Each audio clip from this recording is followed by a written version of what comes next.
Hello, traitorous bastards. Hi. Hello. The thing is, because I edit the episodes, I don't tend to listen to them in their entirety. So imagine then, dear listener, dear viewer, if you will, the one episode I get to actually sit down and enjoy because I wasn't in it, so I didn't know what was going on with it, and I was listening to it while I was editing it. It's the one where I get proper slagged off. You Yeah. fucks. Yeah. Well, time I in suppose Edinburgh?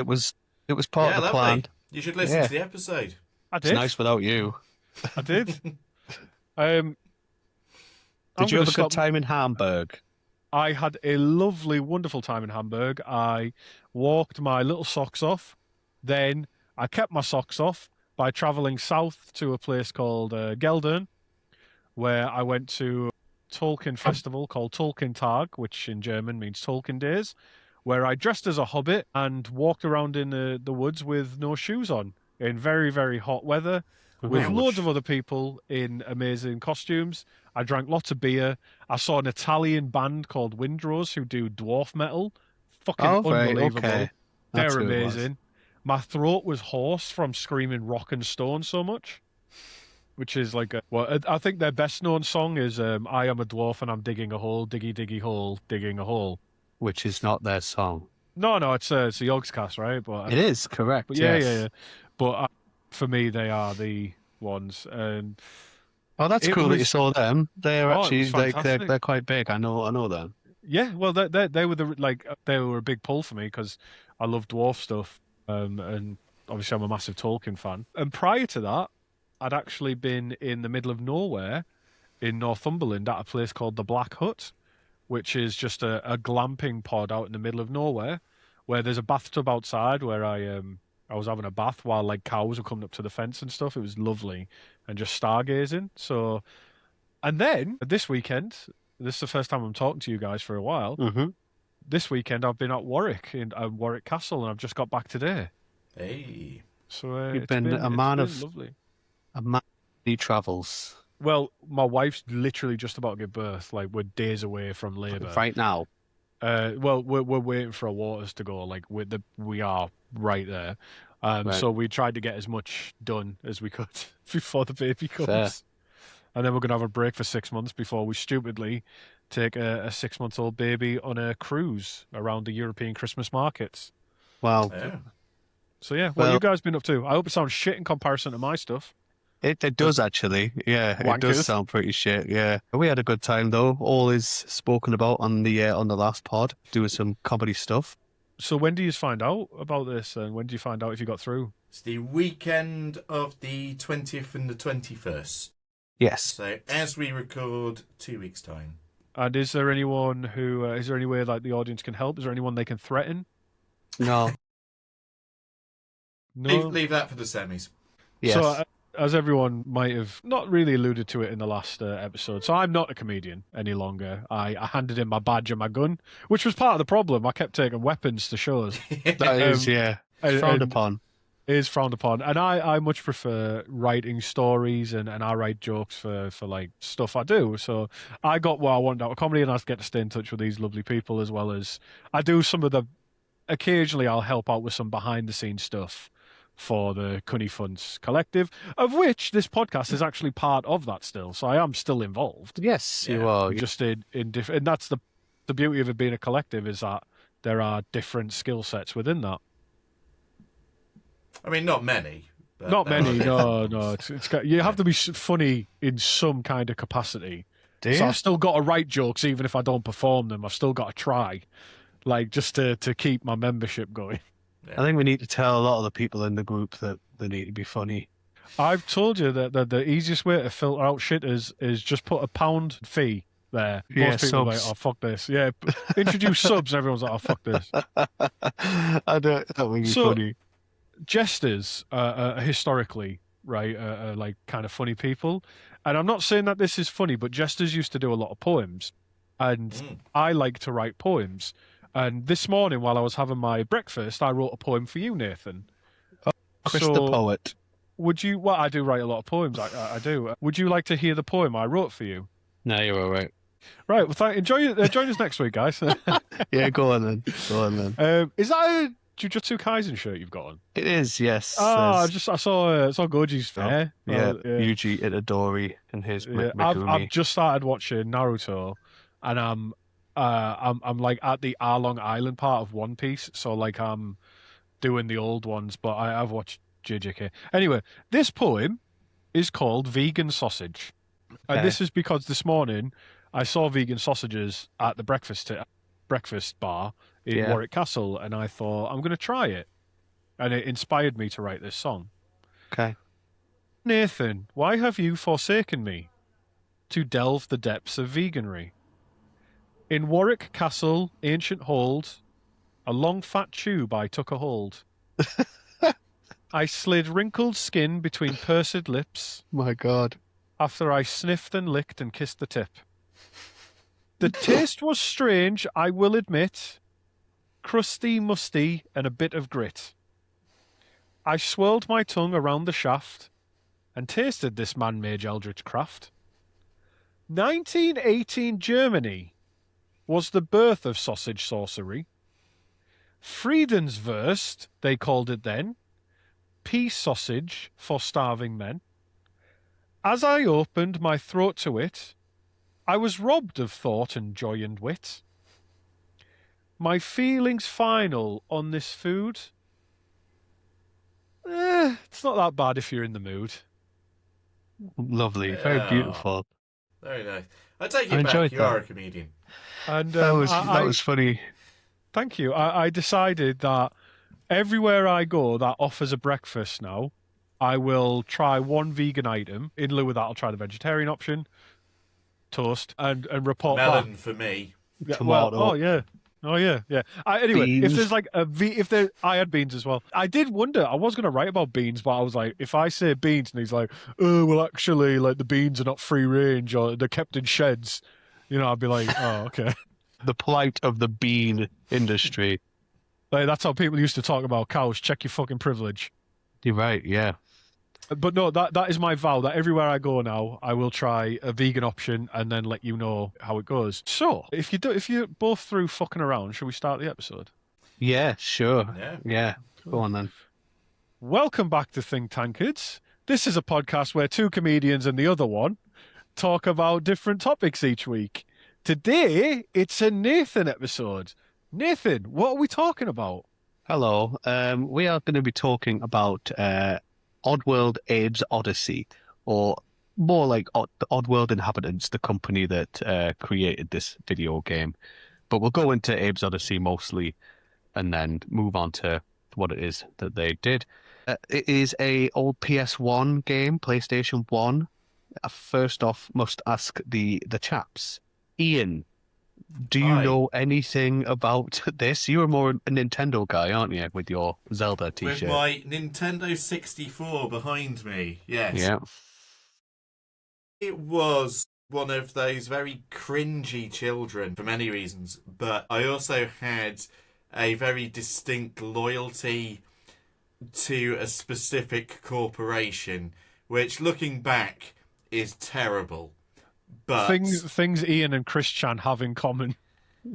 so for me and my brother, it was Nintendo all the way. It's Mhm. like if we went round to a friend's house, okay, we'd play the Mega Drive. That's how old we are. Possibly not for Saturn. We wouldn't hang out with those people. No, you shouldn't. But PlayStation. So we never had a PlayStation, is what I'm Right. saying.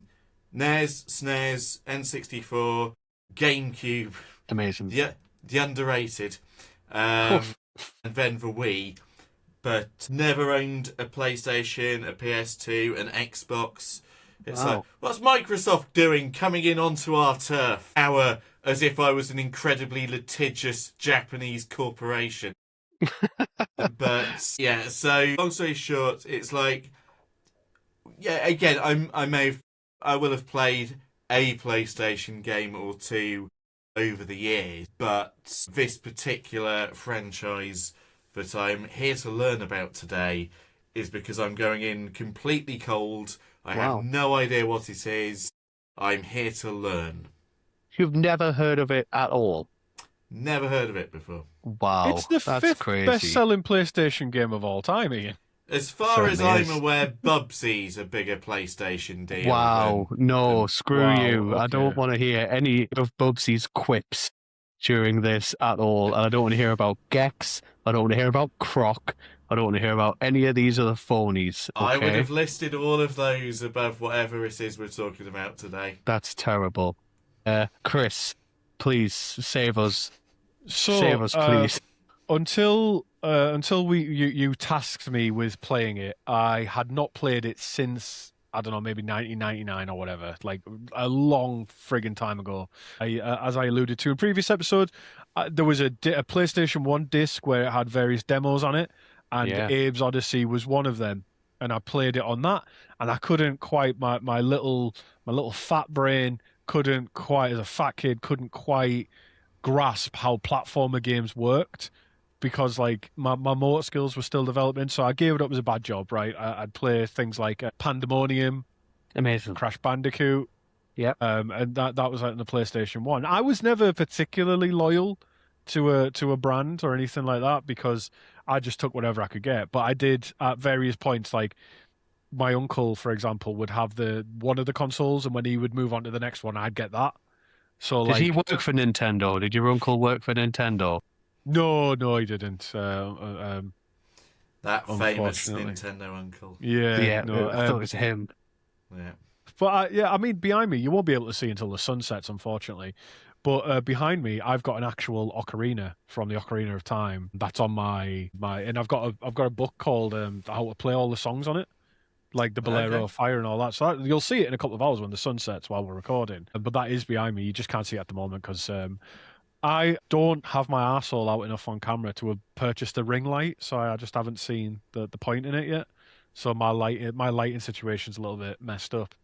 You know what? It's people take the piss out of like sex workers on the internet, but if you've ever tried to take a nice photo of your arsehole, that's when you truly realize how difficult of a job it really is, and you should commend these people. So on the way back, yeah. So, oh, wait, yeah. I mean, I've never thought about it like that, but I can't argue against that. You've just Yeah, come no. back from Germany. Yeah, true. The trick is to catch it in between the squirts of diarrhea. But Is that Germany and What a- India? on the way back from Warwick today, when I was driving back, they were selling ring lights at the services, Yeah. and I was like, immediately. Fuck, I assume I must be a porn-addled mind. I was like, maybe if you're traveling, you want to make content in the toilet or something, you'll buy a ring camera. And then I was like, you disgusting human being. Have your piss and get back in your car. Yeah. I would have just Were gone they- to like in Were they TikTok selling and them like dancing. next to selfie sticks and all? Oh, do you know what, Nathan? Yep, you're both exactly. You're both absolutely right. There's for people doing TikTok. My brain just skipped over that. Wow. I've just realised now. Oh God, I think my face is actually burning a little bit. I not once in the 10 seconds or so of brain power I devoted to this as I walked past it, that never entered my brain once. My brain just went straight to adult content.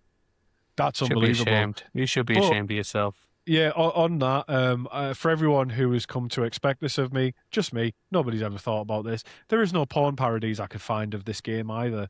There's a lot of Rule 34, which I sent to Nathan and Ian. I sent one.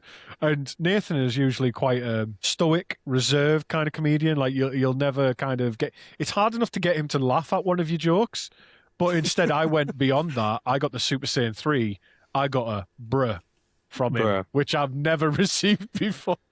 It's because you posted it without understanding the context of it. And I asked... I am assuming that this picture is going to be what you're going to advertise the whole podcast with, like what you did with the weird photo of Robin Hood and that rabbit. Yeah. So I assume that's what's going to happen here. And when Yeah, you I don't remember understand the asking for that context, the context behind the photo you put, it's not just sexually explicit. It's rapey. That's a very rapey photo that you put on there. Well, to then to round off this incredibly long answer, I have played the game recently. It's £1.99 on Steam for anybody who's interested. Fucking Cheap bargain. as chips. Like this is how cheap it was. I didn't have to spend my current money because I had enough left over in my Steam wallet where I had like £2.59 in there that I just bought it with that. And then I set myself the task of learning to speedrun the game. And because I enjoy speedruns. But Just play the game. I'm not autistic enough to be really good at speedrunning. I was once Right. 25th in the world for Resident Evil 2 on the GameCube. That was my Impressive. claim to fame. But there was only like 30 people in the world doing it. So fuck those 5 guys. Shout outs to the burgers. No vegan But yes. options in Five Guys. Yeah, well, as Frankie Boyle said, you can fuck off. Yeah, no, it's a fun game. Like, as an adult, a platformer game where I can literally just press start rolling forward, jumping, dodging things, and going off is great. And there's something so nostalgic about the art. Well, nostalgic to me. The art style is like, it's like a cross between PS1 CGI, which it was, but it also almost kind of calls back to like proper FMV. Do you know, the full motion video? Yeah. Where it's like mocap actors. Yeah. So yeah, I have now played a decent chunk of it. Where did I get up to? I got up to, there's a level where you see another of the Abe things and you're outside in like a forest and you can start to ride a creature type thing. Oh, you got that far. Yeah, because I was just following like a YouTube tutorial on speedrunning. So I know nothing about the story, but I can kind of get past the opening segments, no problem, after dying several dozen times. So yeah, that's my experience as of today.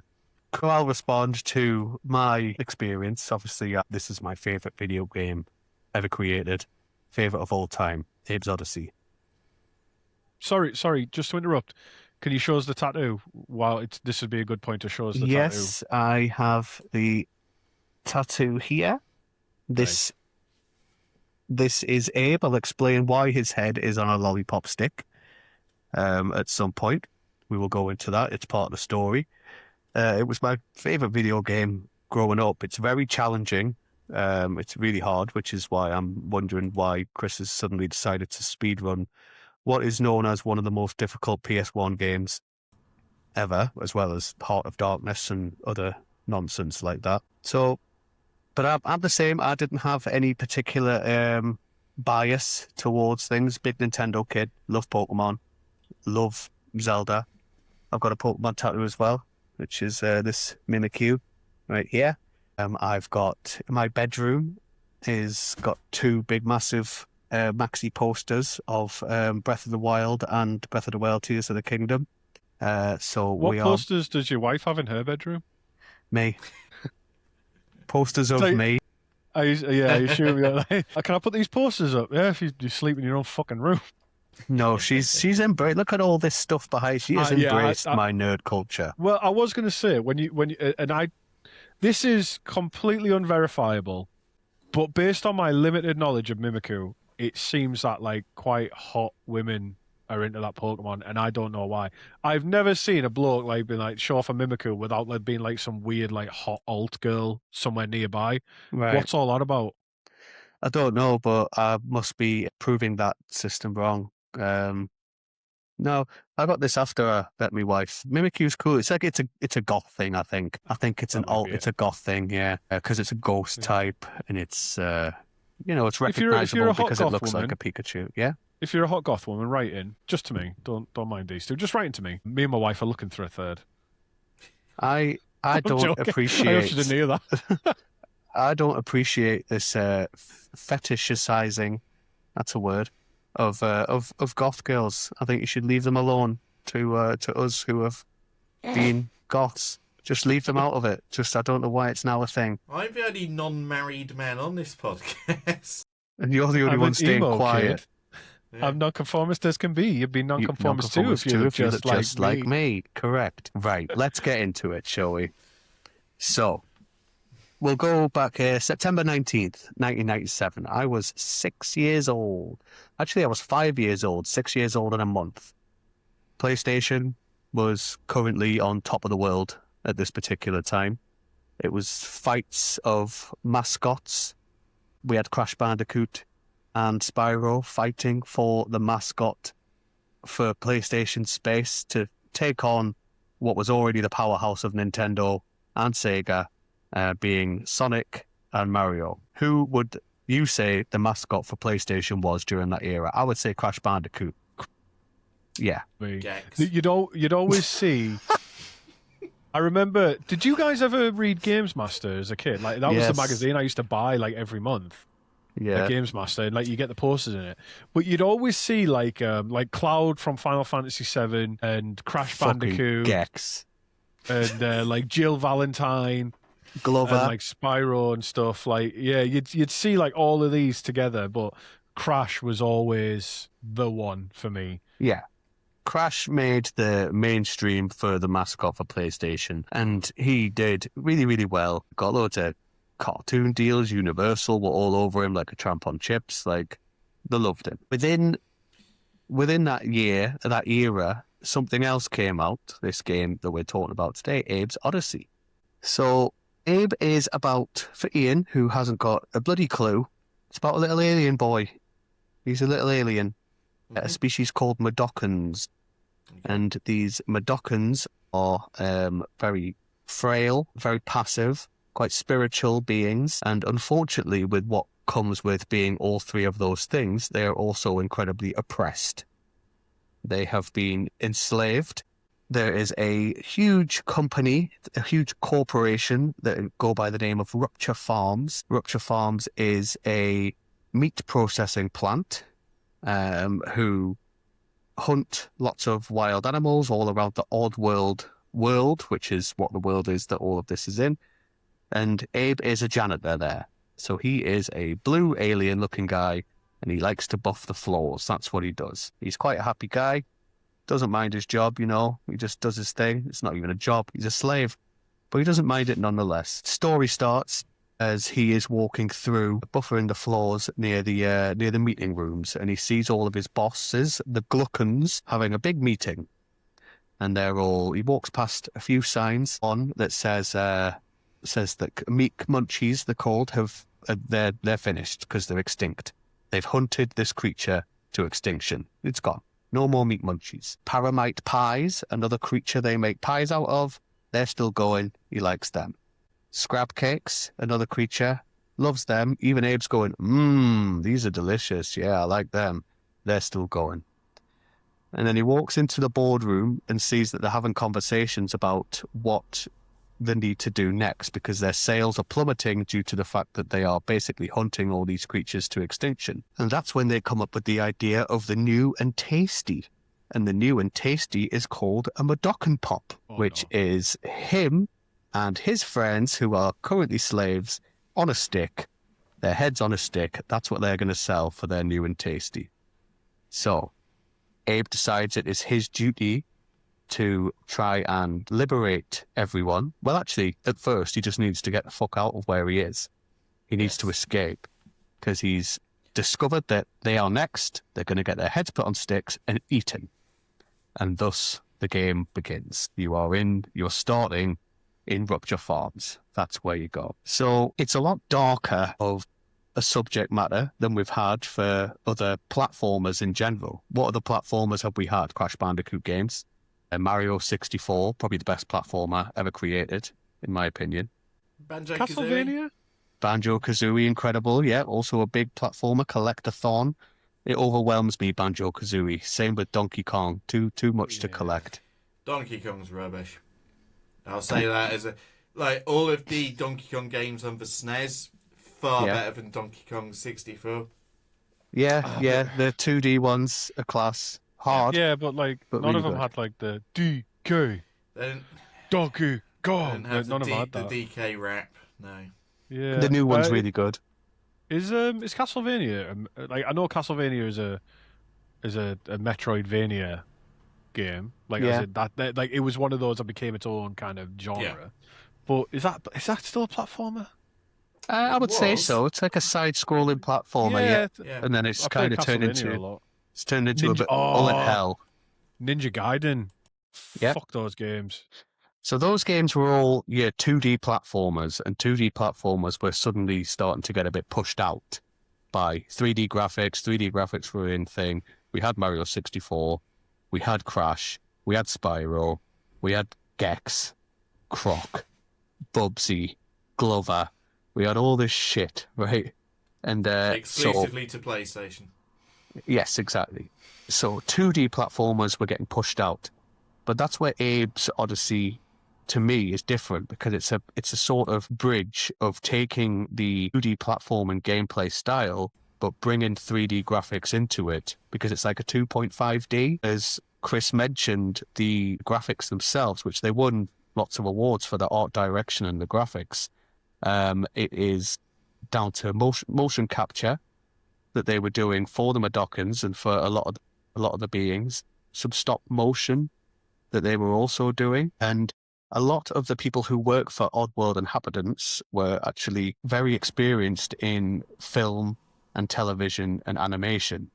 So the cutscenes that you see that drive the narrative, I think that looking at the first cutscene, it really holds up. It's nearly 30 years old, and it holds up so well. Like, it's incredible. I think it's a great example of have like stylized over realism, like Yes. stylized art direction, especially for video games, always holds up better than trying to go realistic.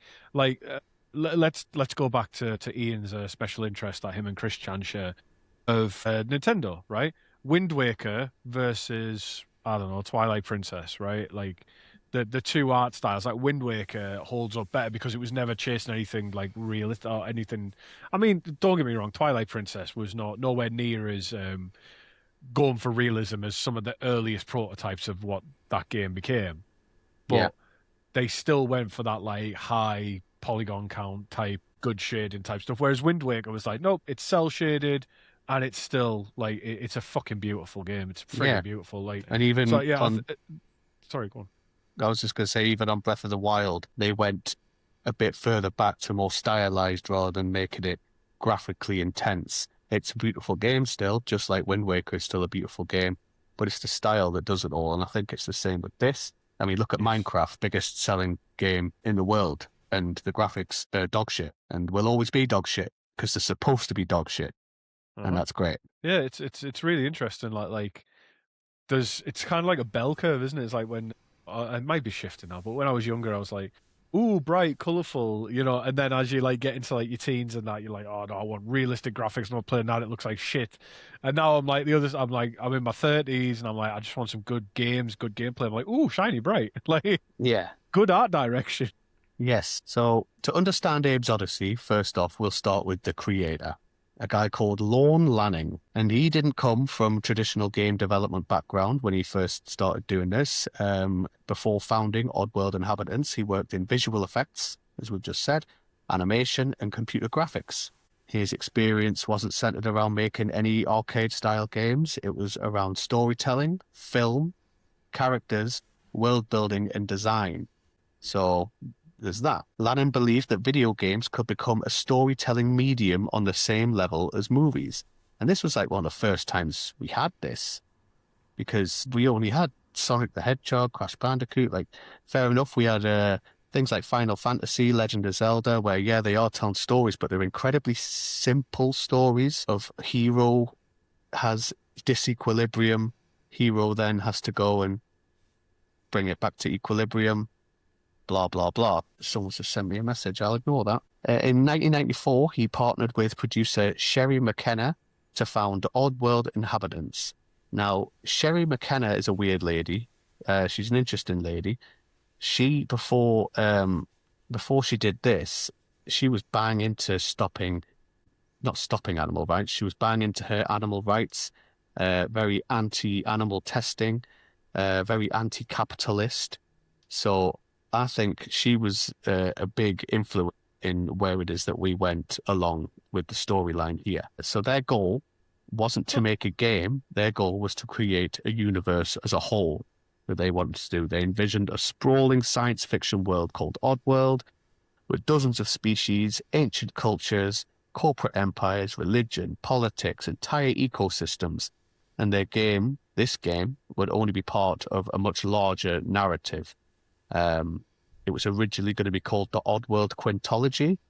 5 interconnected stories, 5 protagonists, 1 world, and the first chapter belonged to a Madokan called Abe.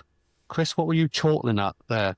that I had no idea that, and I imagine we're going to talk more about it. Just that this game, yeah, like it started as such a powerful.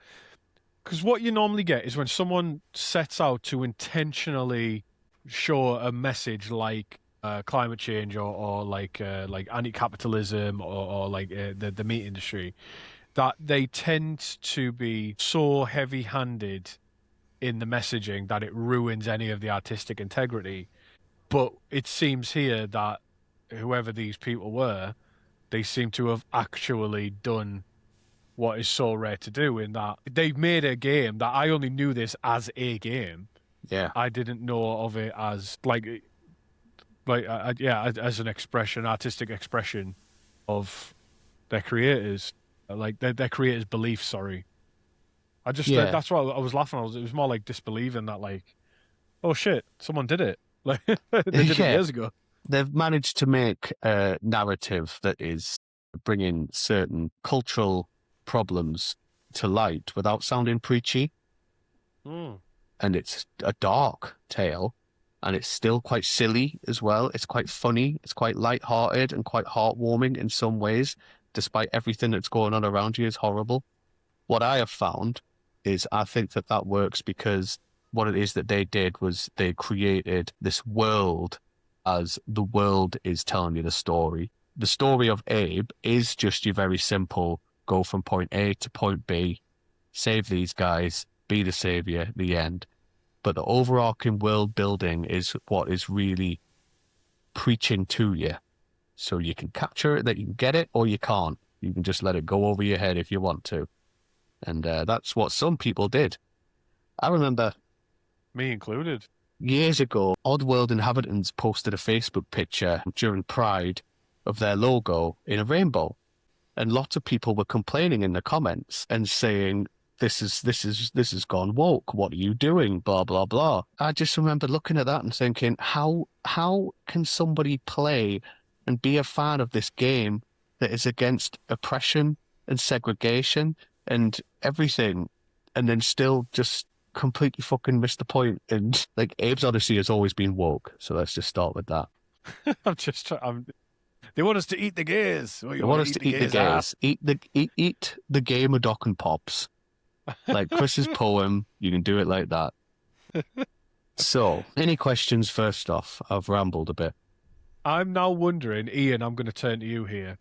Is there any well-known Nintendo games that that are dark as fuck? And it turns out this is quite a trend in my life. So anybody who knows me, who listens to this, is going to think, "Oh, there he goes again." It was only maybe 2 years ago someone pointed out to me just how many gay relationships there are in media that I've just said, "Oh, they're good friends." Like, it turns out I'm really not good at spotting this stuff. Someone was like, I was like, oh, the Interview with a Vampire is like a really good book. I used to read it loads as a kid. They were like, all right, so like, what do you think about their relationship? I was like, yeah, they're great friends. Like, it's weird that they had that falling out when he left him though. And they were like, what do you mean friends? I was like, what do you mean? They were like, they adopted a kid together. I was like, yeah, just two friends. Like, they're just two friends. Just two Anyway, bros. and then like, you're laughing, right? You're laughing. Yeah, and it says like multiple people had to explain to me. They were like, "That was gay as fuck." Like, that was super gay, Chris. And I was just like, "Nah, they're just sure. Are they not just friends?" Like, and this happens, and there's been ones where it's been like just like two women, and I've just been like, "Oh yeah, cool." So I've got this trend of being completely oblivious. So my question to Ian is there any horrific things in Nintendo, like games that you can think of that I might have just missed? Is Spyro about genocide? Spyro's Probably. not Nintendo. Yeah, I know. I'm Yeah. the other one.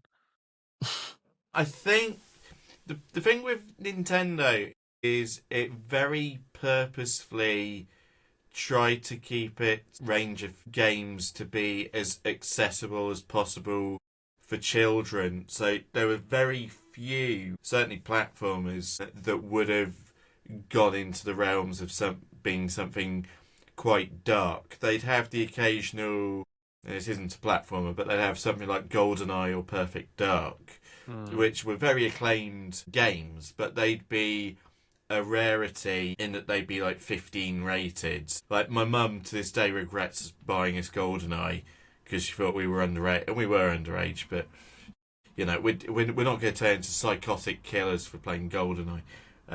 That was for something completely different. That was for Mortal Kombat. It was the beatings, the cruel and unusual Beatings, punishments. yeah. So you wouldn't actually find a lot of violent games on the N64, say at the time. Carmageddon. Sorry? Carmageddon. Sure. And there was the odd like Mortal Kombat game on there, but that's just because it's more kind of an established franchise. Yeah, multi-platform, wasn't the blood it? like? Yeah. The blood was like purple as well, wasn't it? Like they changed the colour of the blood in Mortal Something Kombat. weird. There was a platformer called Shadow Man or something like that. Yes. Oh, that's been remade, that.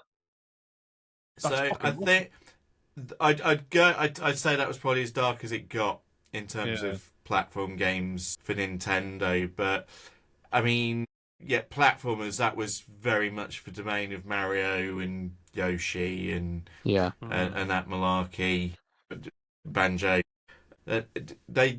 Nintendo's own IP didn't really tend to get a bit more grown up until with the GameCube, you finally got a version of Metroid, which then there was never a Metroid game on the N64, but it came back with a bang with the GameCube for Metroid Prime. Yeah. Oh, fair enough. Have you played the new Metroid Prime? No, you don't have a Switch too, do you? No, it's very good.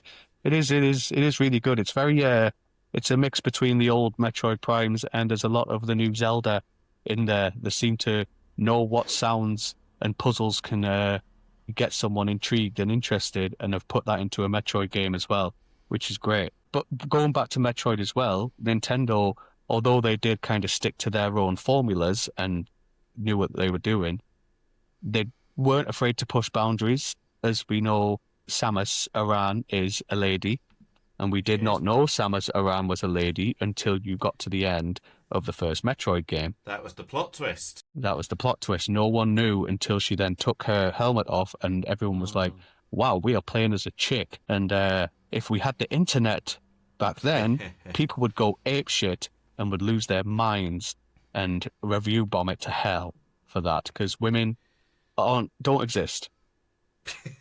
That being said, don't though, exist. yeah, well, funnily enough, so for my other podcast, someone joined my Discord server a couple of days ago as a woman, and then as soon as they joined, they'd started sending people friend requests, and I said, has anyone else had this? Because like they hadn't done it to me, but they'd done it with other people in the server, and enough people, but this person hadn't said anything, so I kicked them from the server, and I was like, this is too weird. And you know where I'm like with online safety, I'm like, I'm not taking any chances, get to fuck. And someone was like, are you sure this hot woman doesn't want to? And I said, remember, girl means guy in real life. Like that's what girl means on the internet. It's guy in real life. But you know, Samus is all I can say to Nintendo is thank you for the many, many very attractive women who dress up as Samus every year. Yeah, because that is one of the best cosplays, and you're always in a safe pair of hands when you see a Samus cosplay. a Zero Suit Samus. Always. With the armor. The armor's sexy. The armor, even the, like, I mean, it inspired, to me, it seems to inspire people like Farah from Overwatch or something. Like, I think, Sam, I know, I think you're right about the internet being, if the internet had been as big as it was, then yeah, it would have been like a fucking arse on. But at the same time, because it wasn't there, it did allow this representation of like strong women in media to grow. That's like another good avenue. But my question towards Ian was more along the lines of, is Mario about cuckolding and I just never realised? Like stuff like that. Is there any themes that I've just completely missed in like these Pokemon's about games? dog fighting. Well, yeah, I mean, the creator... Yeah. Well, that was Jeremy Kyle. But yeah, Pokemon, the creator of Pokemon, he used to collect bugs, didn't he? Like pin them to cards and that. Yeah. Which is pretty fucked Star up. Fox is about space docking. It's about what all the animals that Russia sent into space did next. Yes, it certainly is. They did barrel rolls. Exactly. You know. Anyway, we haven't even started.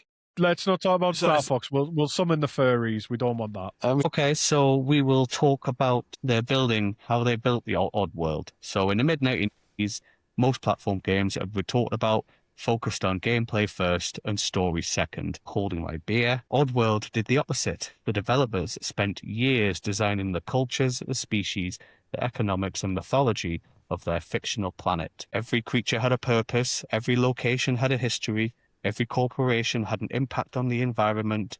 Oddworld, it wasn't just a setting, it functioned as an ecosystem, and nowhere was that clearer than Rupture Farms itself. At the heart of Abe's story are the Medokans. We'll talk some more about the little chaps that are there. As I said, gentle spiritual creatures, deeply connected to nature.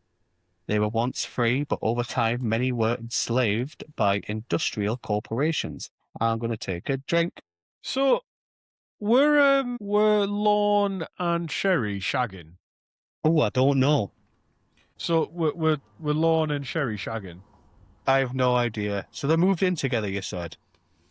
Yeah. So I've got here that originally Lorne had went to Sherry and said, "Do you want to make a video game?" She said, "No, they're ugly and confusing." He then came back with $3.5 million, and they moved from Hollywood to San Luis Obispo, Right. which is a city in California, apparently. So yeah, I don't know. It seems a bit weird that if they weren't like, why would you move? Even in the 90s, why would you move house with your business partner? For $3.5 million. I'd shag Yeah, $3.5 million. I'd shag him for free. I'd just monetize the footage. Yeah, actually, I've heard there's quite a lot of money in that. Just get yourself one of those light rings, though, from the service station. From service. Yeah. Yeah. Have a selfie Sir, stick. would you like to pick it up after you come out of the toilet? Nope. Nope. On the way in. I don't know if they were shagging. I really don't know. I don't think it might be relevant. Well, no, but as well, I mean, sorry to go on a tangent, and I'm sorry that every episode I bring this up, and I do apologize. However, I'm trying not to draw parallels to Tolkien here. Mhm. So, like, Tolkien invented entire languages and then told his stories as an expression of those languages. Like, he invented the world and the languages, then the stories were just a way for that to play together. Whereas it seems like they've done something quite similar here. Like, they made an entire world with ecosystems and all of that, and then happened to set a video game in it. Yeah. What I'm hoping, and I'm hoping beyond hope, that this universe is still massive and strong and big, and there's other media, and it's still alive today, and it's not going to end really sadly, and all this effort was wasted. That's my hope. No spoilers. Right. Well, I'm glad that you hope that, because I like a little world building rather than just bring out some shitty game and then over and done with. But I'll go into talking more about the creatures once again. So we talked about the Dockins. Were once free, enslaved by industrial corporations. Corporations are controlled by the Gluckans, who are greedy corporate executives transformed into alien monsters. The Gluckans, Chris would have seen them through art and things like that and through playing the game. They're they've always got a cigar hanging out the mouth. They're very caricature, and they've got no arms, or they appear to have no arms. And it's kind of like a big triangle suit, where they are always in a business suit. They are basically Donald Trump if he was an alien monster with no arms. But they value profits over everything, over employees, ethics, nature. So basically just your bog standard corporation, especially a meat industry one. Nothing matters except the bottom line. To maintain control, they employ sligs, which are cybernetically enhanced security guards armed with weapons and mechanical. There's creatures that inhabit the wilderness, paramites, which are like spiders. They're predators, and they do coordinated hunting. Scrabs, which are in the scrab cakes, which are massively territorial beasts, huge things, dominate the deserts. And Elam, which is a nice little loyal mount that becomes Abe's companion during his journey. He's a nice guy. We like him. But all those creatures make the world feel a lot more alive because they have their own particular places and particular personality traits and what it is that they can do around the area and why they exist. Any questions on those chaps? Do you have any pictures up, Ian? Can you see pictures? I've got the Wikipedia page up, so it's got the odd screenshots. Just trying to type any of this shit on the fly, Ian. I So don't envy you. I can see the Elam, for example, Yes, he's nice. and then Moloch the Sorry, my Gluckin question and just- his slig observing the plummeting profits, which would very much go into. Finding out someone's having their head in a stick, yes. So because I was trying to speedrun all this, I didn't pay much attention to any of the cutscenes or anything. Mm-hmm. The Gluckins, does all of this happen on Oddworld? Yes. None of this is like extraterrestrial. Like Nope. they're not like. It's all like different species on the same planet. Yes. Yes, it is, yeah. A bit like Middle Earth. It's all happening in the same bit. Unless there's some into space travel during Middle Earth that I don't know anything about. I'm not gonna get into that here. I'm just gonna say probably don't make any more comparisons to Tolkien unless I bring it up. You disgusting fucking amateur. I just thought I'd bring it to a point where you could understand. It's the only franchise you Even understand. try. Right. Don't try. No, I'm just Okay. kidding. It's like Balamori. Everything's happening in Balamori. Okay? Right. Thank you. That makes sense. Yeah. Love that. Right. Got the tune in my head now. Everyone from Balamori is in their own ecosystem and they all serve a purpose within the wider grasp of Balamori, much as the way that all of these creatures serve a purpose within the wider grasp of Oddworld and Rupture Farms. Yeah, I find that quite interesting in itself because when you have something that's like a bit sci-fi and a bit like this, it's very rare that the other isn't like an extraterrestrial threat, or like somewhere from outside. Like so to have it sci-fi or like the sci-fi aesthetic, and still have it to be like species on the same planet it's quite unusual. The more I learn about this, the more I'm fascinated by it. You should play it.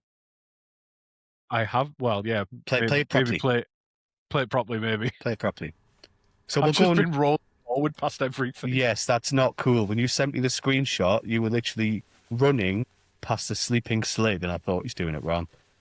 He's doing it wrong. What's he doing? So, which brings us into the mechanics of the game. I want to talk more about the mechanics because we are nearly an hour in, and we've barely spoke about anything to do with the actual game. So the mechanics of it all, there was lots of innovative things that they were doing.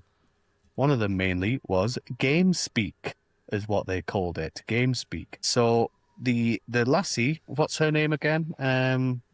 His mate, the one that he moved away with, not Lorne Lanning. Sherry Baby. I completely forgot her name. McKenna.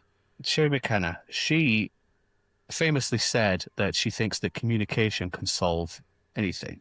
So a very important part of this game is communication, or they called it game speak. You would, on the controller, you would press certain buttons, R1, R2, 1, L2, and then press triangle, square, circle, things like that together in order to communicate with other Madokans. Very, very famous sayings of these games being, hello, follow me, okay.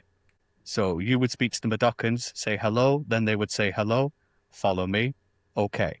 And that's how you would lead them around into the different areas to do different things. You could say wait, you could say lots of different things by just pressing the buttons, and that's how you would basically traverse the different puzzles that you were faced with in different ways. It was one of the first games that really brought that to light, being able to control your people through speaking as well as doing different things. Yeah, game speak is what they called it. Ian, go.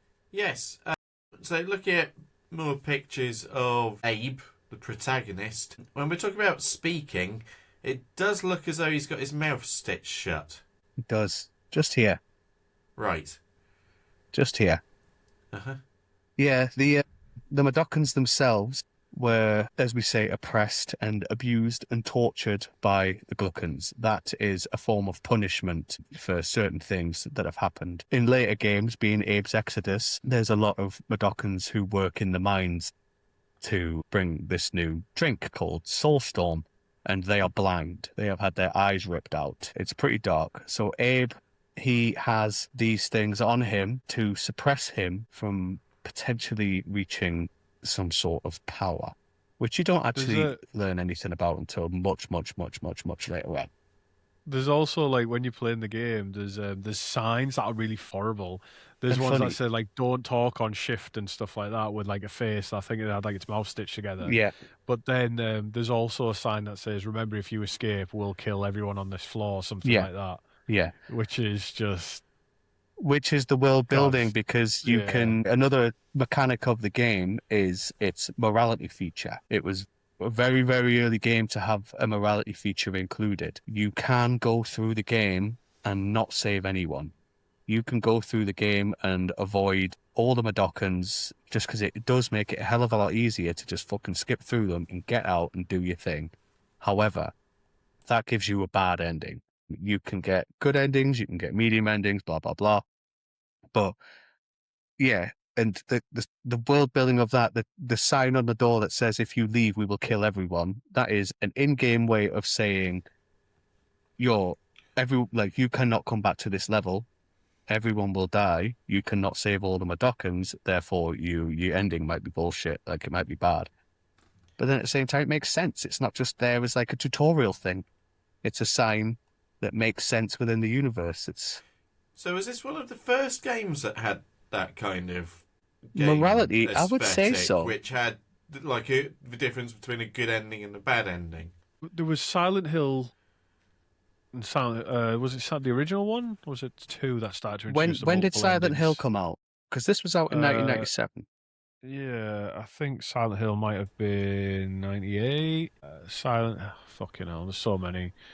Silent Hill 1, PS1, 1999. Jesus, all right, okay. Yeah, so I would say, unless I'm completely mistaken, and there's probably some point and click adventure games on the Sure. PC that maybe Yeah. we've like I'm not too familiar on things like that. Like, does Monkey Island have morality based endings? I'm not sure. I'd be But surprised.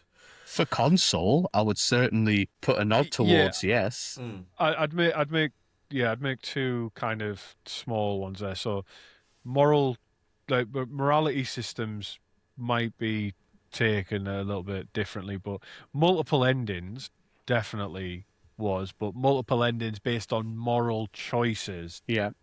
is yeah. So I've got here Ultima 1985. This is recognized as the first game to pivot away from traditional defeat the villain and instead look at more like moral choices. So Yeah.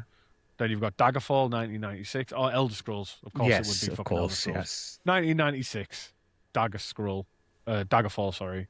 Okay. So So around about the yeah. same time, So it was kind of one this of the first then. one of, yeah. Yeah. Well, yeah. So it would look like around this time that we had some kind of moral awakening in video games because Yeah. Fallout was in 1997 as well, and that had the karma system. Yeah. So Yeah. yeah, At well, the karma first. system is crazy good. Like, sorry, crazy proliferated now. Okay, Huh. makes sense. Going into other aspects of the gameplay is the possessing. So Abe has an ability as a spiritual being to chant. This is your main attack. You have no other attack. It's not a game like Crash where you have a spin. You're not Sonic. You can't spin enemies. You're not Mario. You can't jump on anyone's heads. You have to use your wits and your environment and your chanting. So you can chant, which means you can possess certain beings, not all of them, and then suddenly on the screen it will take over that particular, and then you can control that being. You do all of its moves, you can speak as it, you can do a multitude of different things, hang out with them all if you want. You can even act a bit too suspicious where they actually go and then start shooting you. Like it's absolutely nuts what it is. You could be a complete bastard. You can kill them in a multitude of ways by just chanting. And that really brings the puzzle element to it rather than just a platformer. Whenever people say, I know it's classed as a platformer, and people say it is a platformer, I don't think it is. I think it's a puzzle game with platform elements. Because you always need to stop and think, how the fuck am I going to get through this? I've got to do that, do this, do this, do this, do this, chant here, do that, move. And yeah, so I'm trying to think of any other games where you would possess other beings to forward yourself. Maybe Oh, that's another thing they did. there's no, there is well, there's games where you play as a ghost trying to solve your own murder, but that came a lot later. Right. Was Lemmings? Did you do that in Lemmings? No, Lemmings, you just kind of you were like an all-seeing god, and you just had to get them Ah, from one yeah, place yeah. to another. Yeah. Um, I don't know why, but like it did Abe's remind me Odyssey a and bit of Lemmings Lemmings. in my head, like I've got they're linked, and I don't know why. Also, can't believe I didn't mention this. Shout out to our D&D episodes because that's where the morality in any gaming form came from. Yes. It's an extension of the morality systems from tabletop games. Duh, naturally. So yeah, we've got 2 episodes out about that. Go and have a look at them. Yeah, well, possess. Oh, could this be the earliest game where you possess things? But technically, the Reddit mods in our audience would say, actually, any RPG where you play the role of someone is technically you possessing them. Yeah, But I but do like, let's put yeah, it fuck down off Reddit to mods. possessing like something not as the protagonist. You are suddenly the antagonist, and then you are controlling the Yeah. antagonist to then move it out of Ah, your way or do something else. I love that mechanic, but I'm struggling to think. Yeah, Yeah, I don't think there's I anything that's can't done. think. It's definitely not anything that's done it as good as that. I would say, definitely not. Guys, play this game. Yeah, it's fun. Yeah, it's really Yeah, fun. it Like is great. it's refreshing. Like I said, just it's not it's not super complex in terms of mechanics. It's just nice to go back to an older game and be like, okay, jump, run, roll, It's easy do to some other learn, shit. difficult to master. Very fucking difficult. Very difficult to master. It's very, very Also, fucking difficult. you speed running through that. That first bit has got so many secrets. There's secret bits where even on the very first part of the game where it's supposed to be the easiest, and there's like a barrel at the beginning. If you go Yeah, down at that barrel, you will reach a fucking very, very, very difficult puzzle. yeah. But you See, need to he's do not. that. He asked me to play the game. He's not. It's not happy that I've played it. I've now played it wrong. You played it wrong. Yeah. I've now played it wrong. You ran all the way through it. I Okay, wouldn't so suggest trying to do all of the Medokans playing through it. Just don't speedrun. I am not getting. I am dying in the meat grinder. I am not getting any of the good Yeah. endings. Everybody's dying. I backwards jumped out of a level, like, and then like the next screen was like 28 Medokans have died Rip. Ian, what are you because saying? it's like 99, isn't it, total that you can 99 get. on the first. And Yeah. then as they go along, it's just every screen I pass is more and more of them have died. I'm like, oh well. It's more on the remake. so my Oh really? my Okay. my question, I suppose, is with a lot of famous games, you're able to maybe name a side character or two, and then the villain of the game. So, for example, wearing a Zelda shirt with Zelda, you could name, well, Link's the protagonist, Zelda's the heroine. It's usually Ganon/Ganondorf who's the villain. And sometimes there's a fun side character. Sometimes it's Tingle. But with regards to this game in particular, who would you say? Who we know because you explained it very well. The species of the villains, but is there like a big bad of the particular villains who you'd say was the primary antagonist? Capitalism, I think. That's the But thing. It's there is, and you know what? I've actually genuinely forgot his name. But he's not. The thing So is, he's not a like. Glukkon. Yeah, he is a Glukkon. I think he is just called fucking Magol Cartel. So the dominant institute, Lady Margaret, Glukkon Queen, Moloch, that's his name, Moloch. So he is the one who runs Rupture Farms. However, he doesn't really he's not focused as the main protagonist, and there are no side characters really. This is Abe's story. This Right. is you alone, and that's another thing I like about it. You're not some all powerful creature to start with or anything like that. You're not like anything special. You are a janitor. You clean the floors. That's what you do. You So clean there's the an floors. inherent sense of humour then. Yes. But It's funny. the person who is your protagonist throughout, who you are controlling, is a janitor, Yep. making them escape, Yeah. and then proceeding onward. You are totally useless to start with. you are totally useless. Oh, fuck me, the amount of times I've died from running into something. I dare say, if I die 10 times, I might get shot or something once. Like, the rest of it is me just You see running you? into things. Yeah. The rest of it's just like, couldn't survive that fall. Mm-hmm. Thought I could. Miscalculated a jump. Ran Yeah, into a blade. Yeah, like, oh, Timed how something did wrong. how did the health and safety sign off on this bottomless pit that's everywhere? No, they didn't. No, they're terrible. They really are. But So, going yeah. further into that, like story-wise, it does get a little bit more. Like Abe does get a little bit stronger. So, past the point that Chris has got to, you end up escaping Rupture Farms. Say you saved all the Dockins or you don't. You escape Rupture Farms, and that is basically the end of the first level. First 2 levels. Because you escape, you're in a scrapyard, you need to escape that.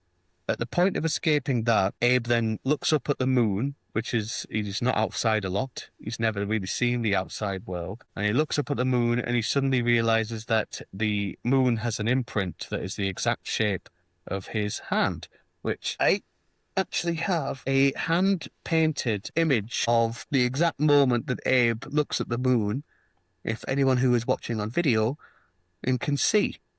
So That's amazing. this is hand-painted by a very good friend of mine, and he knows how much I love it. It was a housewarming present very long time ago. Oh. And so he looks up at that, and that's when he starts to realize that he can't just escape.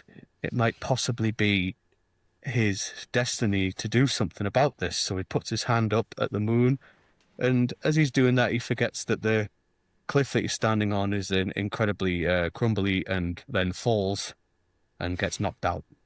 That's when he gets picked up by a guy that we call, or Abe calls, Big Face, because he is a Madokan that has a big mask on.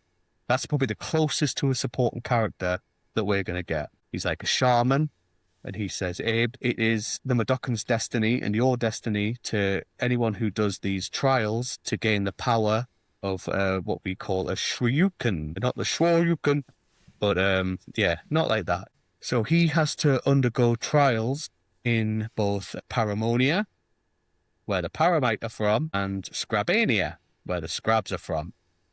So then you have to travel to these different parts of the world to do all these different puzzles, and then you're not only fighting against the corporations, who are still there, because they are trying to find you, and trying to enslave more Madokans, and they are trying to capture more of these creatures, but you're now also fighting against the nature that these creatures are.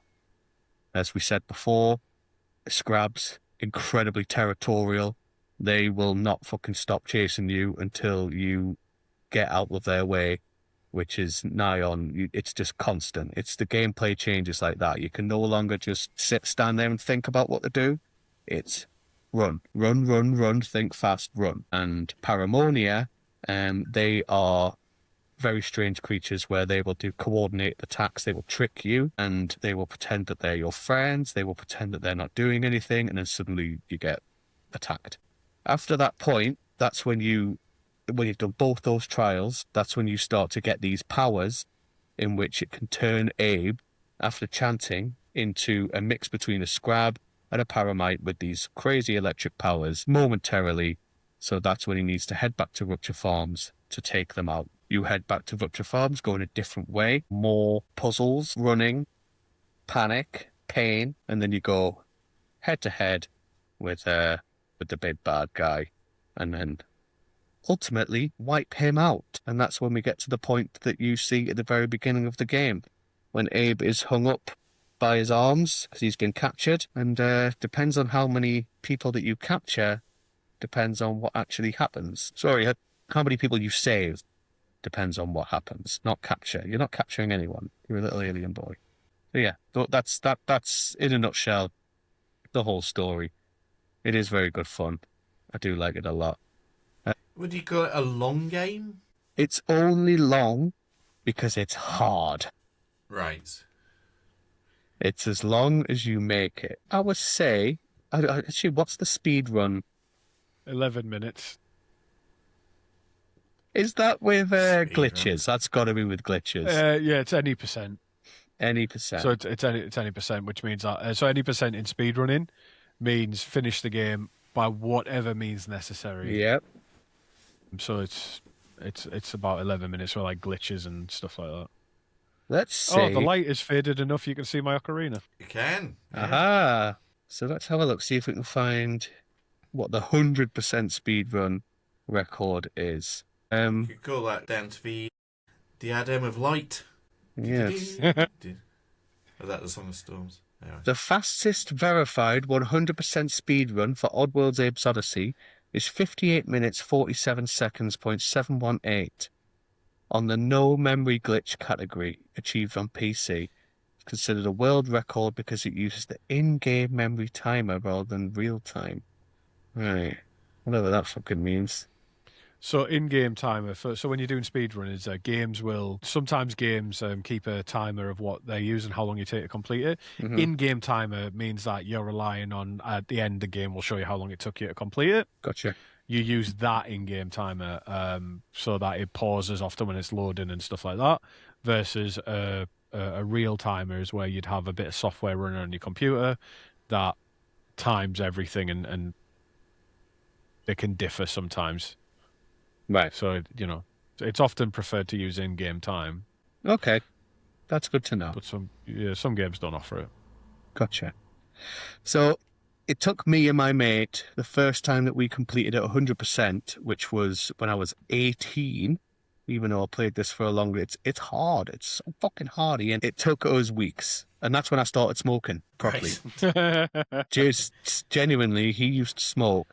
And we would take turns after we'd be like, I'm fucking sick of this. And then I'd grab the controller. And that's when I'd said, like, give me one of them. And me and him just used to smoke rollies and play Abe. And we eventually 100%ed it. It was a fucking great day. That 4 in the morning, I think it was. It was very late. But yeah, it's not too long if you just want to breeze through it. So what was after Abe's Oddysee? Yes, was it a franchise? Yes. It was a franchise, and it was Abe's Oddysee was so well received. They sold like fucking 1.6 million or something like that in very quick succession. But the original plan for the quintology was called Munch's Oddysee was going to be next. Munch's Oddysee, a brand new character. But the publisher, GT Interactive, said, no, we want more Abe. People like Abe. They love it. He could be the new Gex. He could be the new Gex. He could make all sorts of weird references that no one understands constantly, like Gex does. Fuck that game. Shit, I hate that game so bad. I've never even played it. It's just winding you up. It's quite funny. You should play it. It's terrible. It's really bad, even worse now. Right. Because he makes loads of celebrity references whenever he does things. Oh, so they're really dated and you might not know who he's talking really about. Dated, yeah. He's Right. like, this reminds me of the time I was at Robert Loja's house. And you're like, what are you talking about? It doesn't make any Robert sense. Loach. It's stupid. It's Mr. really President, I'd like to know what you think you're doing. I'm an airman, Bill. I belong in the skies. We'll do a full episode about Gex at some point. Oh, good. We will not. It's terrible. But no, Munch's Oddysee didn't happen. They actually brought out Abe's Exodus after that, which was much of the same gameplay mechanics, some differences. But they didn't want to do that. That game got rushed out in 9 months through pressure. And for this company who really wanted to take care of the story and like finally craft everything that they had wanted to craft, it was bad news. It was like a rapid sequel. October 17th, 1998, that was brought out. So while Abe's Oddysee took years and years to make, this was made in 9 months using the same engine. It's remarkably, it came out as a fantastic game. Many fans consider it equal to the original, but it disrupted the long-term roadmap that Oddworld inhabitants wanted. The carefully planned quintology had already drifted on Game 2 from its original version. It wasn't what it should have been. Story-wise, it was, but gameplay, it was much of the same. It's great. It's hard, again, but yeah. After that, we had Munch's Oddysee finally was launching, November 2001, part of the original Xbox's showcase. So we've gone to Xbox now. Xbox exclusive? No. I think at first it was, and it's come out on different things. in town. It was the reason I had an Xbox. There was a new Oddworld game out, so I was excited as a kid, and I wanted an Xbox. So it introduces Munch, the last surviving Gabbit, which is he was like a weird fish creature. He couldn't walk, he would swim really, really well. However, when you got off on land, this was like 3D platform and full on now, by the way. They moved away from 2D. And you navigated around the world in a wheelchair. Yeah. And you were fast as out in a wheelchair. First proper wheelchair protagonist representation in Munch and Munch's Oddysee. And it was the same thing, yeah. The Gluckans being dickheads and multiple corporations being dickheads, hunting them into extinction. They used to sell, because he was a fish, caviar, which was his eggs. The last can of caviar, of Gabbit caviar, was being sold at auction for like millions and millions and millions and millions. And it was his plan, along with Abe, who featured in this, not supposed to happen, but the world loves Abe. They had to go try and capture this last can of caviar to try and save his species as a whole. So that's what that was. Okay. Fourth game was Stranger's Wrath. Stranger's Wrath was fucking great. It came out on January 25th, 2005. It is a first-person shooter, which was bizarre. It was a very interesting first-person shooter. Has anyone played BioShock? Yes. Yeah. Okay, cool. BioShock in the way that you can change your different plasmids to do different things and whatnot. That's exactly what Stranger's Wrath was before BioShock did it. Okay. Yeah, so he would have different ammo, which his ammo were all these little tiny weird creatures that you would find around Oddworld, and they would do different things, set different traps and things like that. Unfortunately, this is when Oddworld was involved with EA. Now, EA are a bunch of bastards, and there was a bit of a falling out about Stranger's Wrath, because they didn't want it to be as it was. They didn't want it to be like the part Western, part science fiction adventure, third-person action game, first person. They said it was too much. They didn't like it. No one would understand it. Critics loved it. They praised it very highly. Players loved it. They only sold 600,000 copies. This is Lorne Lanning publicly blamed Electronic Arts. According to Lanning, EA provided little meaningful marketing support. He argued the game entered the market with no advertising campaign behind it whatsoever, and he described the situation as a form of sabotage. Whether or not one agrees with that assessment, I think it was, by the way that they do things. My personal opinion, I think that they probably sabotaged the game. Don't really know why EA would do that. But there was a bit of a falling out after that between EA and Oddworld, and Oddworld eventually managed to get out of their contract and then disintegrated in 2000s, just stopped making games. So this game that, for all intents and purposes, failed, was this the fourth game that was a shooter? This is the fourth game, but it was also a shooter. Yeah. So they went 2D platformer, 3D platformer, first-person shooter. So the quintilogy did not transpire? Nope. They stopped after they had a big falling out with EA and completely stopped.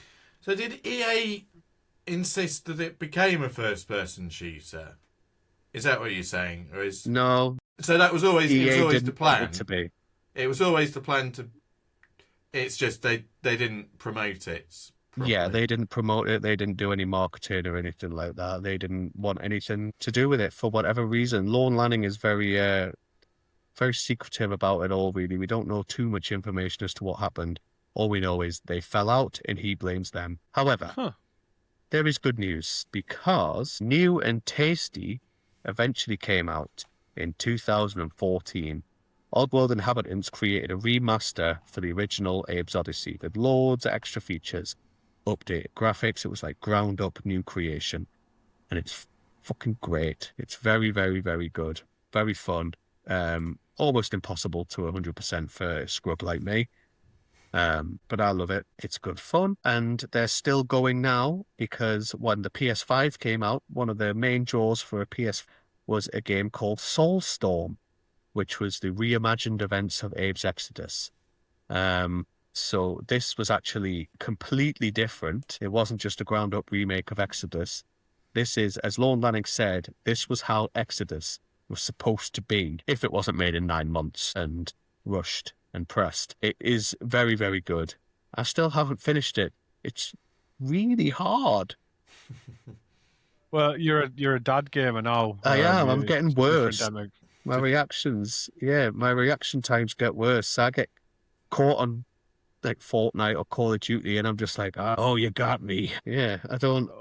I'm looking at some gameplay of it now. Actually, that looks pretty New and Wow, tasty or okay. Soulstorm. Soulstorm. Yes, it's very cool. It is very good. I'm watching him roll while being chased by fire. That's pretty awesome. Yeah, yeah. It's a huge reimagining of everything. So it's nice to know that they are back on track. They haven't done this in a few years. Like they need to fucking pull the fingers out. But there's also some DLC that they brought out for New and Tasty, which was Alf, a character called Alf, who was a different Madokan in the same period of time Oh, I thought you meant in the Rupture Farms. well, Alf the alien. Yes, Alf the Alien was there. He was there. That's what my wife calls my penis Alf Is it? because that she says it looks with his nose. Yeah. Like, she said it looks like Alf. And then he composed a poem, Yeah. Alf.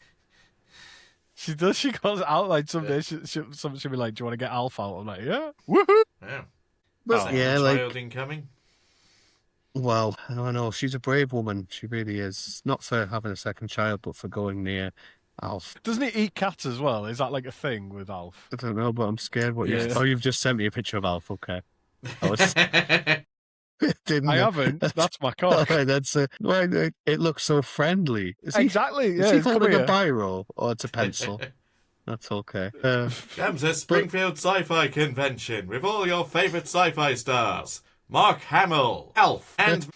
Well, that's funny. It's funny you brought up The Simpsons because whenever anybody says Soulstorm, I think of Bone Storm. Right. So the game that Bart Yeah. buys, Yes. like he tries like his hardest to get hold Was it of. Bloodstorm or something like that? Oh, is it Bloodstorm? it's Sorry, Blood where he's like something, but yeah. do the touch of death Yeah, at yeah. least. Yeah. And here you are, Lee something's So what- putting. Was it legal? Was it like did it go to court with EA? Like was it illegal? It was a legal dispute. Battle. Yeah, I had it written down at some point. It was about the rights basically, and eventually they ended up getting everything transferred back to Oddworld inhabitants, but they just Wow. completely. I mean, not to make a snap decision or snap judgment, but you know that EA must have been well and truly in the fucking wrong if them with all the money in the world were like, okay, it's probably best to just let this go because like EA will flog anything, Yeah. right? They'll flog it to death. Yeah, they were given And an they'll milk ultimatum. it dry. They were given an That is their ultimatum of some sort. reputation. Yeah. Yeah, which is good. It's a good thing that they managed to let go because they would have been another company that have just been dead in the water. A lot like going back to Banjo-Kazooie, a lot of Rareware Yeah. Oh. and stuff like that. It's mad. It makes me sad that Rare has gone the way it's gone. Ian, have you ever played a game called Grabbed by the Ghoulies? I have. Well, I did I'm go not to a just grammar talking school, about- Nathan, so inevitably. Yeah, I'm not just talking about me and you on the Flixbus. I'm on about the video game Grabbed by the It was fun Ghoulies. introducing David to that, wasn't it? It was. Yeah. Oh, it's I've great. not played Rareware's Grabbed by the Ghoulies, no. It was one of the last Rareware games to. Well, I Oh, think it's by that wonderful. point they'd defected from Nintendo to Xbox. They had, yes. So correct. It was I a- would not play it out of principle. Or not For having an God's Xbox. sake. I didn't have an Xbox either. Well, also, what year are we talking about? Because I basically stopped being a gamer around the time I went to university. So, Let's have a look. because I know they made a Banjo-Kazooie sequel for the Xbox. 2003. Okay, well, okay. In which case, I just didn't have an Xbox at the time. But Fair. I think, as far as I remember, they did a Banjo-Kazooie sequel called Nuts and Bolts. Yes, yeah. And then that's the last I heard of them. Yeah. Wasn't it Banjo Tooie after that as well? No, but Banjo-Tooie was still on the N64. Ah, right. But then they also did, and if this goes to a question I was going to ask Nathan, but Rare also did, as well as the early Donkey Kong game, so Donkey Kong Country. For the Mhm. N64, they'd also done GoldenEye and Perfect Dark. Yes. And another game which, as we were talking about platformers Jet Force Gemini? not being particularly adult, what is the most adult platformer ever?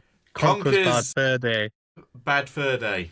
What a game. Yeah. Yeah, we were I singing. am the great mighty Pooh, and I'm going to hurl my shit at you. A huge supply of tish comes from my chocolate starfish. How about some scat, you little twat? A wonderful boss fight with that song playing. We were Yeah, singing that That on was a the beautiful metro. rendition. View. That's probably the darkest Nintendo 64 it's platformer to dark in ever a different exist. way. It's stupid. It's Yeah, it's more gross out rather than it is yeah. And a remake Shadow Man. on the So original Xbox for that. the question kind of going on for that, because so we're just talking about the various string to rares bow, which went from platformers with Nintendo IP to shooters to games that Diddy Kong Racing, the Yes. the greatest racing game. It's good. Hard. Yeah, but so Rare kind of went into various different types of game. Was Oddworld just this franchise specifically? Yeah. That studio, Just this franchise specifically, and they just went completely quiet for years. right? For years and years. So Yeah. it's just the games. Like there was no books. They wanted to do a film. They wanted to do books. They wanted to do films. They wanted to spread across all different types of media. Yeah, there was a film that was. I'm going to have a look for the name of it. It's called Citizen something. Citizen So like, Siege. It was called, and yeah. it was a science fiction thriller. It includes CG animated stuff with Lorne Lanning was writing. And it was all about the world of Oddworld and things like that. But that also was going to happen when everything went tits up and quiet. But they're coming back, man, and it's nice. The good thing that they did was they're on all platforms basically. Odyssey wasn't an exclusive for PlayStation; it was on PC as well. But now Apparently, there it's was a everywhere. Game Boy version as well, according to the Wikipedia. Yes, it wasn't very Okay. good. We don't talk about that. Yeah. I'm guessing it didn't really have the capacity at that stage. No, it was a shameful port. Sure. I have a Miu Mini, which is like a Raspberry Pi little game console that can play PS1 games. So I only use that for Oddworld Abe's Odyssey.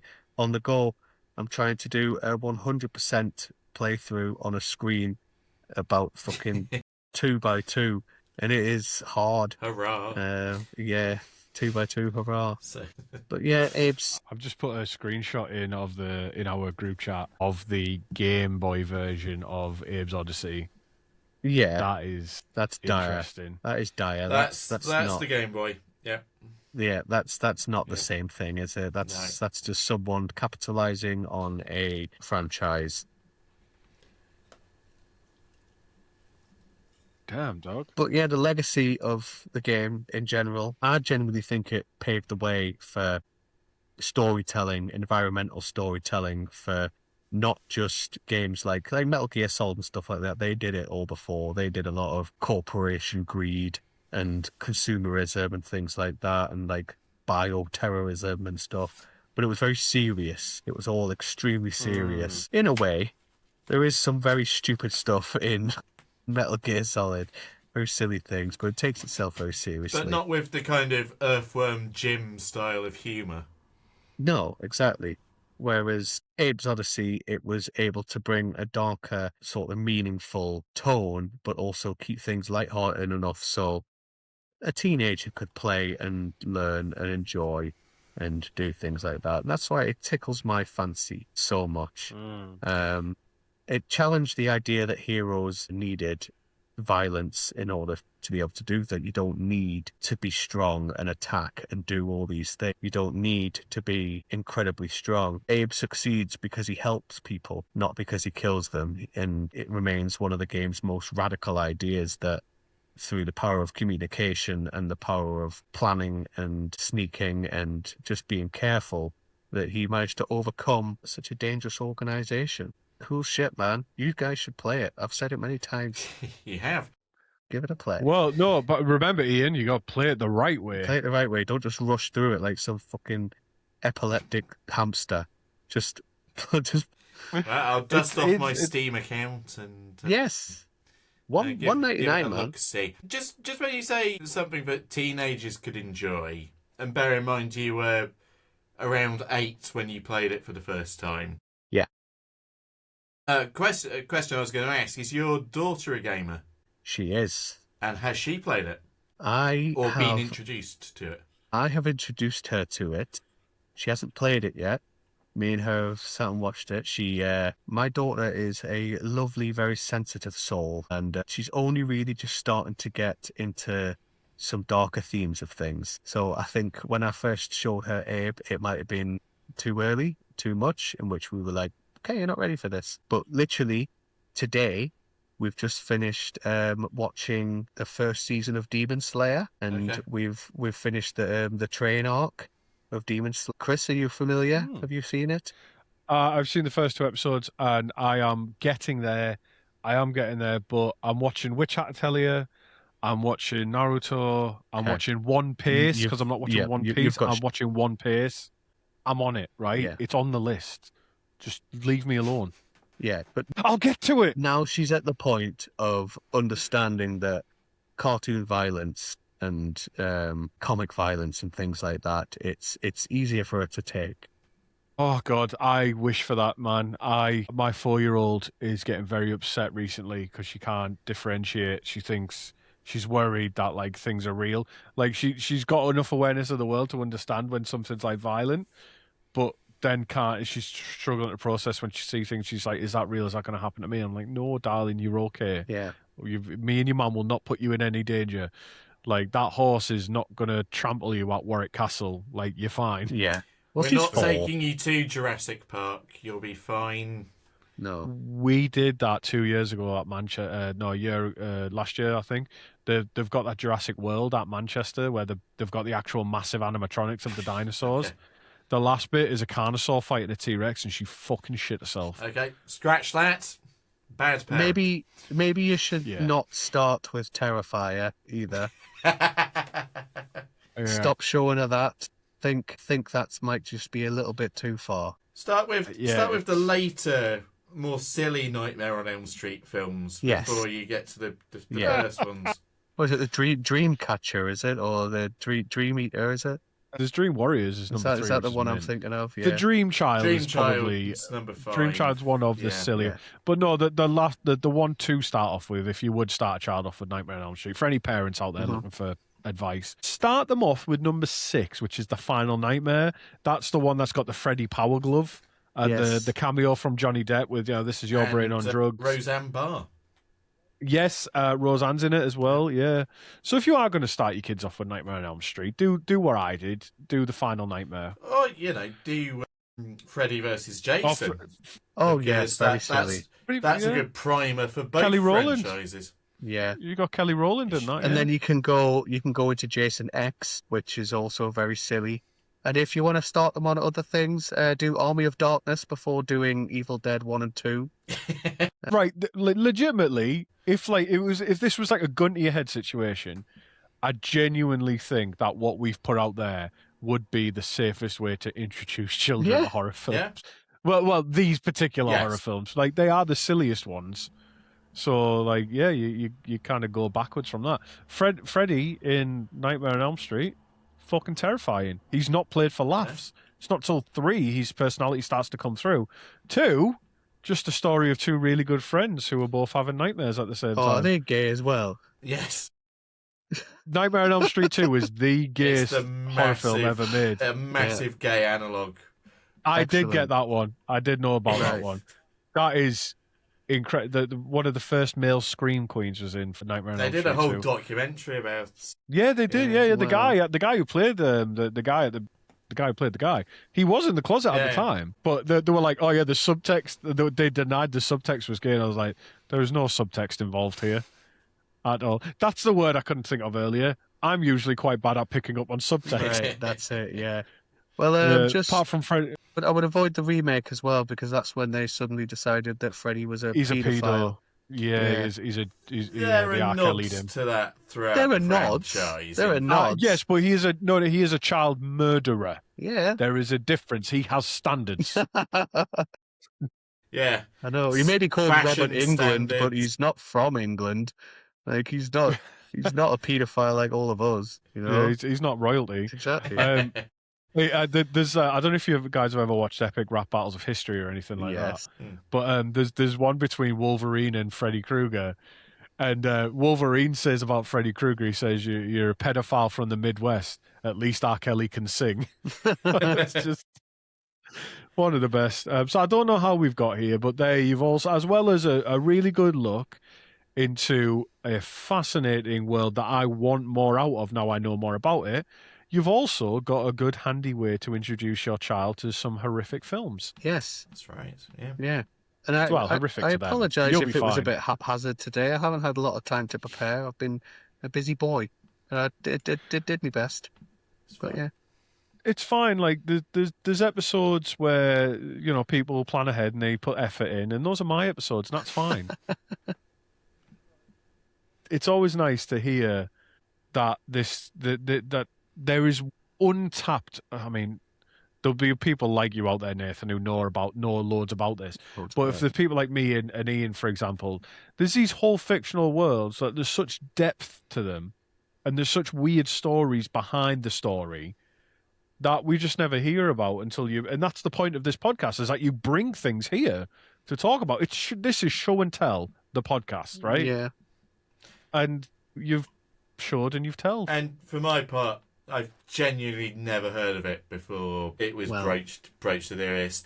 And I have learnt a lot, and for that, I thank you. Oh, I've been thanked. It's like the first time I think. Also, Yes, it probably is.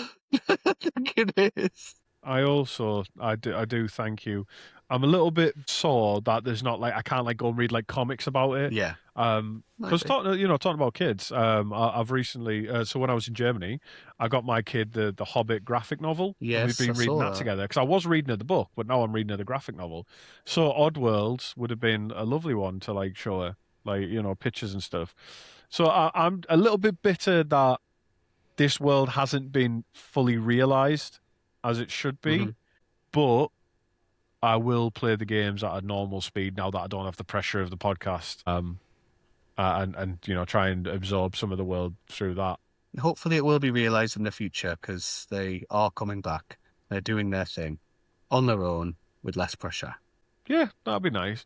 But I still think if anybody knows about this, or I'm going to go and do some research after this, I think anybody who plays video games or is aware of the industry, what must have had to happen that they said to EA, give us all of our stuff back and hand over all the legal rights to it, and they went, okay. Yeah, we'll have to figure that out. What that is if you ever work for a big company and you have a dispute with them, that you have had to have seen someone pretty high up fucking someone who's pretty much not their wife or husband to then get things like that scot-free.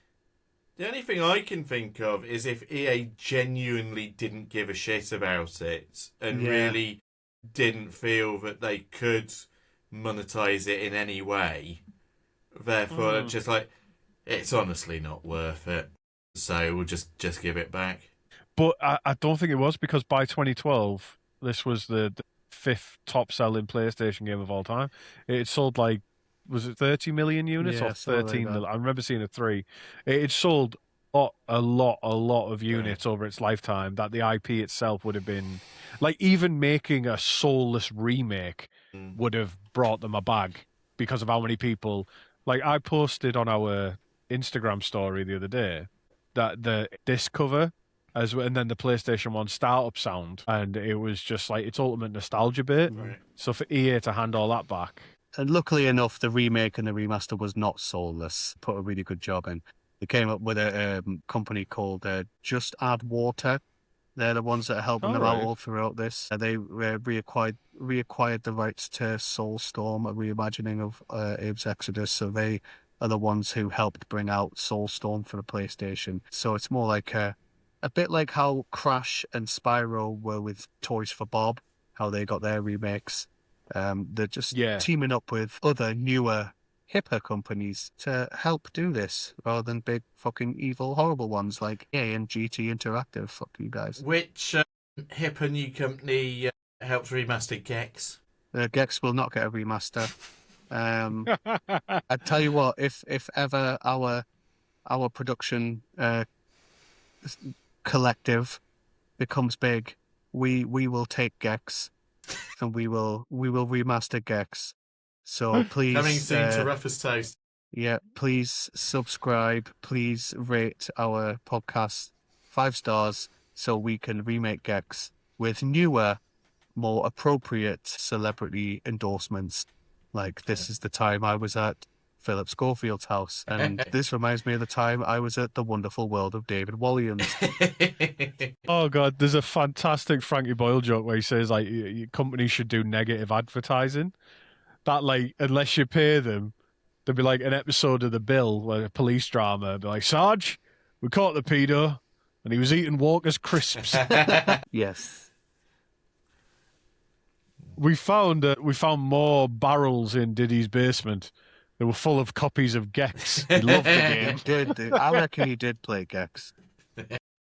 I think Gex was in the Epstein he just got files. ideas on how to move. He can crawl on walls. I'm gonna play Gex now. I'm gonna download it and play Gex. Fucking shit. Oh god, well, I enjoyed that. That was a good little romp into an obscure. Not I don't know. It's how do you talk about this? Because it's like a cult following, but it is pretty big. Yeah, there we go. It's a cult following that you might not otherwise have insight into. Because I've certainly never looked at it since I was a kid until like the last couple of weeks. So yeah, and then to see that the story behind the story and realize that unless you're me and the hundreds of other autistic people bombing through the game as quickly as possible in 8 minutes, that's the in-game timer is 8 minutes. Then there's this entire rich world of all that. Like it's like someone's only exposure to Lord of the Rings being the last level of the Return of the King game on GameCube. Yeah, like I'm not allowed. I'm not allowed to talk about that. Fine. No, you're not, because you're not qualified. I'm not qualified. No, I'm barely qualified to talk about this. No, if you come with me, you come correct. But yes, Nathan, is there anything else you wanted to add to this? I need a wee. Right. Well, in that case, we'll round it off here. I think, is it me next? Is it my episode next? It will be, yes. It is. Right. Well, I've got a lovely one. We're going to go back into the world of cybersecurity, and we're going to talk about Web3 and cryptocurrency, but it's not with that. We're going to demystify the subject so that you don't get caught out by buzzwords, bullshit, and scams. I'm hacking into the mainframe. It's not the same as the it's not the same as the scams episode. If you want a wee, stop talking. It's not going to be this. It's not going to be the same as the scams episode. But I want to show you the link with like all this alt right, alt and far left as well, and this online grifter and like the manosphere stuff that's all around Web3 and cryptocurrency and how people get caught out and bullshitted. And I want to demystify it so you'll understand what a blockchain is, you'll understand what a cryptocurrency is, so that when someone tries to sell you something and just uses all these words really quickly, you can go, Chris taught me what that is, piss off. Yeah. And I promise I'll try to not say, wow, that's so interesting, 500 times in an episode. Throw it back in their face and tell them to fuck off. Tell them to fuck off. Say, I'm going to invest all my money in Gex. Bernard Manning. Gex coin. Gex coin. Oh, yeah, well, Bernard, yeah. Gex coin. I would buy that. We're going to talk, well, that's the thing is the next episode, we're going to talk about pump and dumps. We're going to talk about meme coins. We are going to talk about that because it can be quite dangerous if you're not aware, because a lot of people follow YouTubers, influence and all that who purposefully do these things. So that's our next episode. I have a success story for a meme coin. Perfect. You bought Doge and got out at the right time. Not Doge, Shiba Inu. All right. Right. I went further down from an offset of Doge into more bollocks. but they're just Well, got we'll out. talk about them. So, well, that'll be some of your research is find a couple of meme coins that you think I have been tempted by this. But other than that, as Nathan's already said, review us where you can, rate us where you can, come and join us on social media. Follow the podcast if you don't. That's quite important. If you come back every week and listen, please just click the follow button as well. It's a goodbye from me, A Chris. goodbye from me, Ian. And a goodbye from me with bad posture, Ian. The one who slouches. That's me. Bye-bye.